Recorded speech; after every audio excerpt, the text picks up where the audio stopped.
Yang terhormat Bapak-bapak, Ibu-ibu, salam Pancasila. Bapak-bapak, Ibu-ibu yang melihat video saya ini, tolong jangan lupa subscribe, like, dan di-share. Sifatnya gratis. Pada hari Sabtu tanggal 16 Oktober tahun 2021 ini, saya akan mengomentari jarang masuk kantor, pertanyakan anggaran kereta api cepat oleh Ibas. Ibas sebagai anggota DPR Komisi 6, fraksi Partai Demokrat, jarang masuk kantor, hanya makan gaji buta, yaitu tidak kerja tetapi dapat gaji. Ini namanya makan gaji buta.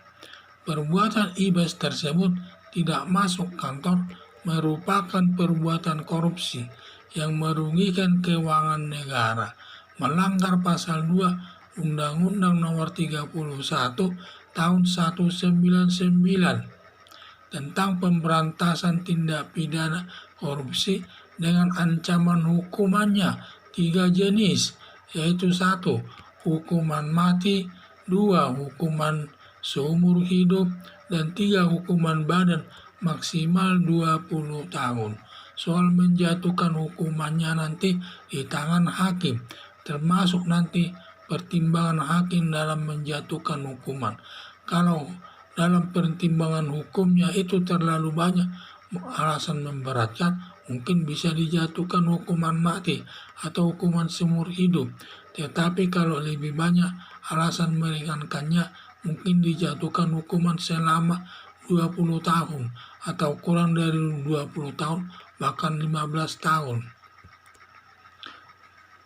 Mengingat jarangnya Ibas masuk kantor sampai tidak tahu pembicaraan pembangunan kereta api cepat Jakarta-Bandung yang sudah pernah dibahas di Komisi 6.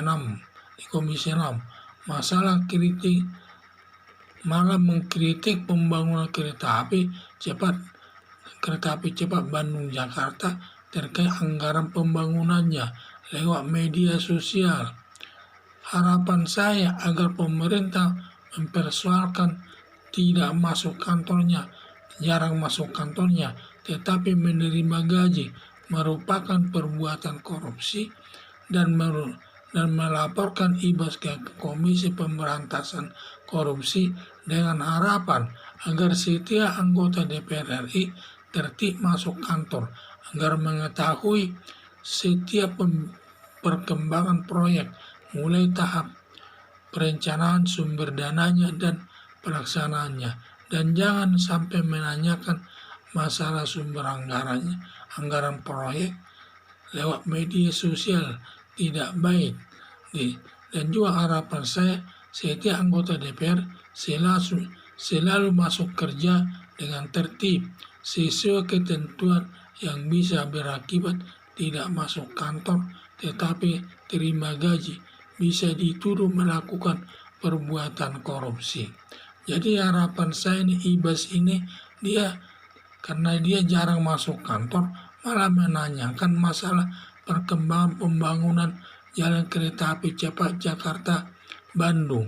Padahal masalah ini sudah soal anggarannya, perencanaannya, sumber anggarannya sudah pernah dibicarakan di Komisi 6 DPR RI, karena dia sebagai anggota Komisi 6 DPR RI seharusnya sudah dia tahu tidak pantas dipertanyakan lagi lewat media sosial. Kalau memang ada niat tidak baik menanyakannya, mungkin bisa terjadi karena dia tidak sejalan dengan kebijakan daripada Presiden Joko Widodo yang selalu mengkritik daripada pekerjaan Presiden Joko Widodo tersebut, dan mungkin dia mengharapkan Presiden Joko Widodo ini cepat diganti sebelum waktunya. Akhirnya saya lihat perlu dibahas ini sebenarnya, karena jarang masuk kerja tetapi terima gaji. Ini kan merupakan perbuatan korupsi ini, dan juga perlu dipermasalahkan ini di tengah-tengah masyarakat agar permasalahannya itu merupakan perbuatan korupsi yang ancaman hukumannya diatur dalam pasal 2 Undang-Undang nomor 31 tahun 1999 tentang pemberantasan tindak pidana korupsi yang ancamannya 3 jenis. 1. Hukuman mati, 2. Hukuman seumur hidup, dan 3. Hukuman badan maksimal 20 tahun. Dengan nanti dia adanya ancaman hukuman tersebut, diduga nanti akan semua anggota DPR akan masuk kantor secara tertib. Dan jangan nanti kalau dia masuk kantor secara tertib, berarti dia bisa mengikuti setiap perkembangan proyek, baik masalah tahap sumber anggarannya, pelaksananya, dan lain sebagainya, dan kegunaannya untuk kepentingan masyarakat umum. Sehingga dia tahu semua, kalau sampai ada yang diproses sampai di depan hukum. Jadi harapan saya, setiap anggota DPR agar selalu masuk kerja sesuai ketentuan yang berlaku. Karena kalau jarang nanti masuk kerja, bisa berakibat tidak masuk kantor tetapi terima gaji. Bisa dituduh melakukan perbuatan korupsi. Sekian dan terima kasih.